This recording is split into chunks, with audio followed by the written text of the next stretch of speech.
Nang dahil nga nagsimula na ang karera ng BBC dito sa Nueva Ecija at ang unang lipad nila ay South Race. Pero ang problema ko, wala akong malilipad na ibon kasi nakalaro yung mga ibon namin sa CLRPC at NERPA at napilitan tuloy akong baklasin sa breeding si Diwata. Nung una, bali 3 silang kinakarga ko sa BBC pero ilang training pa lang tinamaan na ng adeno at bumaliling yung 2 young bird. Hindi naging maganda yung training ni Diwata kasi pag uwi niya, lagi siyang putik-putikan at hingal na hingal. Pero kinarga ko pa rin siya ng kinarga hanggang masanay na yung katawan niya at bumalik na yung dati niyang kondisyon. Siguro nga nawala talaga sa kondisyon si Diwata kasi nakadalawang clutch siya bago ko siya baklasin.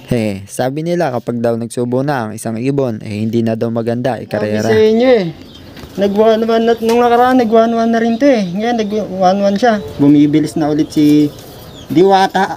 Sobrang tuwa ko nga dyan mga kalapatids dahil nag-speed na ulit si Diwata ng 1-1 at unti-unti nang bumabalik yung kanyang kondisyon at hindi na siya masyadong hinihingal. At December 20 ang release namin may Kawayang Bulacan at dito may speed na maganda si Diwata. Ito na si Diwata agad. Ito na, maganda to. Pasok. Nice. Meron na ulit. Ganda speed na to guys. Crack muna. Ikaw, mali na naman tayo. Ayaw gumana dito sa may apps. Nag-text tayo. Ayun, gumana. Alright. Ang taas yung speed nyo ngayon. Pero nasayang na naman yung ilang minuto. Good boy. 1-1 na naman ang speed niya. Nice. Good job. First bird natin yan. Konti na lang mga kalapatids. Konti na lang. Ilang donation na lang. Makakadali na rin tayo. Sana. Si Diwata, ang ganda ng speed niya, nasa 150 pa sana kaso hindi na naman tumama yung aking tracking sa Yona. Kung pumasok yung unang clock ko, okay sana, kaso wala. Pero gano'n ba, hindi tayo natalo, nag-iipon lang tayo. Sa mga tulad kong gulo, huwag niyo sabihin natalo tayo, talo na naman. Hindi tayo natalo, nag-iipon lang tayo. Gago! At December 21, loading ulit namin at ang release point, Mindanao Avenue. At mula Mindanao Avenue to Talavera, Nueva Ecija, ang air distance namin doon is nasa 100 kilometers. Medyo hindi nga maganda yung panahon ng araw na yon at malakas yung hangin, pasabay yung mga ibon. Kaya naman sigurado ang pauwian, ipahirapan. Pero nagulat na lang ako nung bumagsak si Diwata at 8:22 nung dumating siya. Kagat ka. Pasok.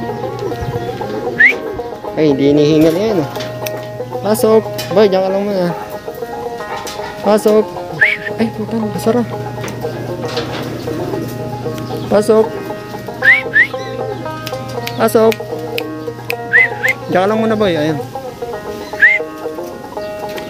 Ge, boy. Kunin mo. Lock muna kami. Ito ang sticker. 7, anong oras? 8:23 na clock. Ano si Diwata.